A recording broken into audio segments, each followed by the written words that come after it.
আসসালামু আলাইকুম এভরিওয়ান। আপনারা পাশে যে পেশেন্টগুলো দেখতে পাচ্ছেন, এরা প্রত্যেকটা পেশেন্ট সামান্য একটু ভুলের কারণে মারা গেছে এবং আপনি আমি হরহামেশা এই ভুলটা করতে পারি। কিভাবে? আমাদের যে গৃহপালিত কুকুর অথবা বিড়াল আমরা যে প্রাণীগুলা পালি, এগুলা যদি আমাদের কোনো কারণে খামচা দেয়, আমরা অনেক সময় অবহেলা করি যে, "ঠিক আছে, এটা তো আমার গৃহপালিত বিড়াল, এটা তো আমি পালি, এটা তো আমার কাছে থাকে, আমি ভ্যাকসিন দিব না।"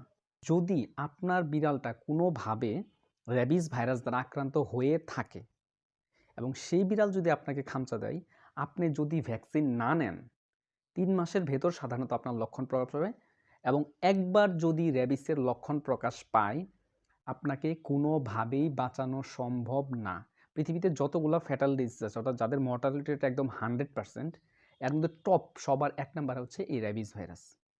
সো আপনি কখনো এটা অবহেলা করতে পারেন না। আমি সাধারণত ভিডিও শেয়ার করতে বলি না, তবে আমি অনুরোধ করব এই ভিডিওটা সচেতনতার জন্য শেয়ার করেন। এখন আমরা জানি যে আসলে রেবিস কেন হয়? এই র্যাবিস হয় একটা ভাইরাসের কারণে, যেটাকে আমরা বলি হচ্ছে র্যাবিস ভাইরাস। আমরা এটাকে বাংলায় বলি জলাতঙ্ক। জলাতঙ্ক কেন বলি? কারণ জল খেতে পারে না। জলের প্রতি একটা আতঙ্ক থাকে।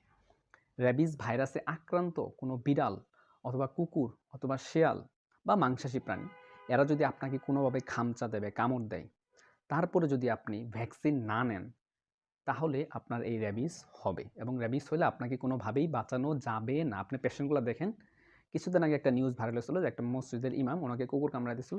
তারপরে ভ্যাকসিন না নেওয়ার কারণে উনি মারা গেছে। ভিডিওটা আপনি ফেসবুকে সার্চ দিলেই পাবেন। আচ্ছা, এখন কথা হচ্ছে যে ভ্যাকসিন নিবো আমরা কিভাবে? সেটা বলার আগে আমি আরেকটু বলে রাখি যে কি লক্ষণ দেখা দেবে? আপনি কিভাবে বুঝবেন যে আসলে এই মানুষটার র্যাবিস হয়েছে কিনা? খেয়াল করবেন, ১ম এ যখন আপনাকে কামড় দেবে সাধারণত কামড় দেওয়ার স্থানে একটু ব্যথা করবে, জ্বর আসবে। এটা স্বাভাবিক। এটা হবে স্বাভাবিক। আপনি ভাবতে পারেন যে কামড় দিছে এজন্য ব্যথা করতেছে। সেকেন্ডলি আস্তে, আস্তে দেখবেন যে আপনার পানি গিলতে পারতেছে না বা কোনো খাবার খাইতে পারতেছে না। কেন? কারণ আপনার গলার যে মাংসপেশিগুলো আছে এরা চাপ দিয়ে ধরে মাসল কন্ট্রাকশন হবে। তখন চিন্তা করেন আপনি খাইতে যাচ্ছেন, কেউ আপনার গলায় চাপ দিয়ে ধরলে আপনি যেমন খাইতে পারবেন না, অটোমেটিক আপনি যখন পানি খাওয়া শুরু করবেন গলায় মাসলগুলো চাপ দিয়ে ধরবে। আপনি পানি খাইতে পারবেন না। এজন্য সবসময় সে দেখবে পানি দিলে কাঁপতে থাকে, ভয় করতে থাকে। কারণ ও জানে ওই পানিটা গলার ভিতর ঢোকার সাথে, সাথেই গলা চাপ দিয়ে ধরবে। তারপর আপনার মুখ দিয়ে লালা সিক্রেশন বেড়ে যাবে। এটা হচ্ছে স্যালাইভারি গ্ল্যান্ড বা লালা গ্রন্থির সিক্রেশন বাড়ায় দেয়। দেখবেন যে প্রচুর মুখ দিয়ে লালা পড়তেছে। এই জিনিসটা হবে। এই লক্ষণগুলো যখন দেখবেন যে আক্রমণাত্মক হয়ে যাচ্ছে, বাচ্চাগুলা দেখবেন যে ভয়ংকর, ভয়ংকর হয়ে যাচ্ছে। এই বিষয়গুলো খেয়াল করলে আপনি বুঝবেন যে এই মানুষটা র্যাবিস হয়েছে এবং এইগুলা যদি একবার দেখা দেয়, শেষ। ওকে আর কোনোভাবেই বাঁচানো সম্ভব না। কারণ এটার মর্টালিটি রেট 100%। এবং যে কুকুর বা বিড়াল যেগুলো জলাতঙ্কে আক্রান্ত, তারাও দেখবেন যে আপনাকে দেখলেই কামড়াইতে আসতেছে। আপনি বুঝবেন যে এটা আসলে একটা নরমাল বিড়ালের বিহেভিয়ার এরকম না। সে খামচাইতে আসতেছে, সে অ্যাগ্রেসিভ হয়ে গেছে। এগুলা দেখলে বুঝবেন যে ওই কুকুর বা বিড়ালের র্যাবিস হওয়ার সম্ভাবনা বেশি।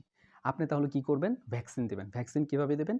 ধরেন আপনাকে কামড় দেয় নাই, আপনি আজকেও চাইলে ভ্যাকসিন দিতে পারবেন। এটাকে বলা হয় প্রি এক্সপোজার প্রোফাইল্যাক্সিস। মানে আপনি সতর্কতার জন্য আগে থেকেই ভ্যাকসিন দিয়ে নেবেন। আজকে একটা দিবেন, ৭ দিন পরে একটা দিবেন, ২১ বা ২৮ দিন পরে একটা দিয়ে দিবেন। তারপর প্রত্যেক বছর, বছর একটা করে বুস্টার ডোজ দিতে পারেন। আর যদি আপনাকে কামড়ায়, তখন WHO আমাদের ৩ টে ক্যাটেগরিতে ভাগ করে দিছে। এটাকে বলে পোস্ট এক্সপোজার প্রোফাইল্যাক্সিস।